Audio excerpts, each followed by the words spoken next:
Hey there. So, what's the one English tool you use for pretty much everything? From giving directions to a stranger to inviting a friend out for coffee?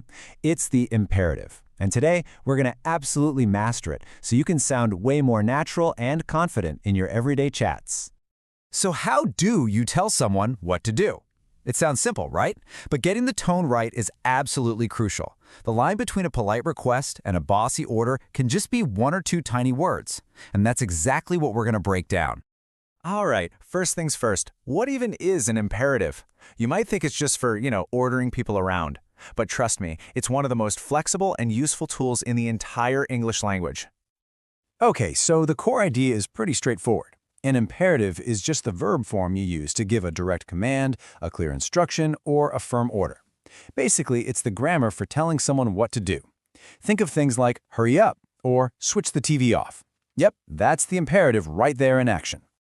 Now for the best part, the basic formula is so simple. Seriously, let's take a look at how to build both positive commands, that's telling someone to do something, and the negative ones too. I'm not kidding. The rule couldn't be easier. You just take the base form of the verb, the infinitive, and you just drop the word to. That's it. No complicated endings, no conjugations to memorize. It's that simple. For example, if you're in a rush, you just say, hurry up, as a simple instruction. Switch the TV off. Or if you're following a recipe, put flour, milk, and eggs in a bowl, and then whisk until smooth. You see? In every single one of those, you're just using the plain, simple verb. But what if you want to tell someone not to do something? Well, guess what? It's just as easy. All you have to do is add don't, or the slightly more formal do not, right there before the verb. The main idea stays exactly the same. It's a super simple two-step process. First, you start with don't or do not. Second, you add the base verb. That's it. Think of a classic like don't be late, or the more formal sounding do not go to work today. It's simple, direct, and everyone knows exactly what you mean.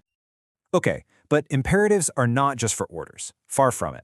They are a huge part of our daily lives, especially when we're making friendly suggestions or, just giving someone directions. This is probably the most common and friendly imperative you'll hear every single day. Let's is just the short version of let us, and it's our go-to for making a suggestion that includes you and the other person. Let's go to the cinema, or let's grab a coffee. See how it feels really inclusive and collaborative? And when it comes to giving directions, imperatives are the absolute gold standard. Turn left. Go straight ahead. In this situation, being direct isn't rude at all. It's actually clear and helpful. That's why, a lot of the time, you don't even need to add please. Okay, this is a big one, I know, for a lot of language learners. How do you use imperatives without sounding like you're just barking orders at people? Well, it's all about adding a few little keywords to either soften the tone or to add some serious emphasis when you really need it. I mean, just look at the difference. Close the door. It's a bit blunt, right? But close the door, please, makes it a polite request.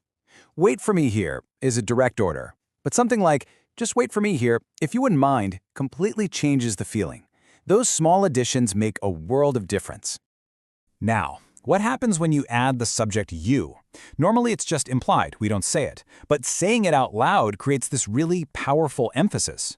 Wait here is an instruction, but you wait here sounds much more forceful, almost like a warning. And don't you tell me what to do? Well, that turns a simple statement into a serious challenge.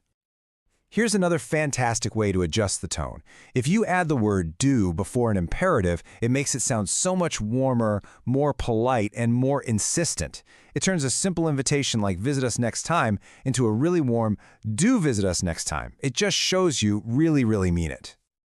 So what happens when you're speaking to a whole group of people or you find yourself in a really formal setting? There are a couple of special imperative forms just for these situations.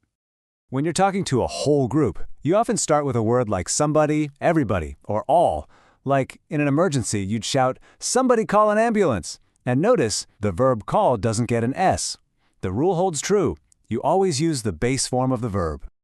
And remember let's? Well, in very formal situations, like at a public ceremony, you'll hear the full, uncontracted version, let us. A speaker might say, "Let us take a minute of silence, please." It just has a much more solemn and formal weight to it than the casual, everyday let's. All right, we've covered the rules, the tone, and all the special cases. So now let's just do a quick little review to put it all into practice. Okay, first challenge. You want to suggest going to the cinema with a friend. You'd use that friendly, inclusive phrase, let's go to the cinema. Easy, right? Next one. You need to give your friend a quick warning about being on time. What do you say? You'd use a negative imperative. Don't be late. It's direct, it's effective, and everybody gets it. And finally, if someone asks you for directions, you give them that clear, simple command. Turn right at the next street. No extra words needed, it's just clear and super helpful. So as we've seen, the imperative is so much more than just a command. It can be a request, it can be an invitation, a piece of advice, or a warning. It's one of the most versatile tools you have in English. So the real question isn't just how to form it, but how will you use it to communicate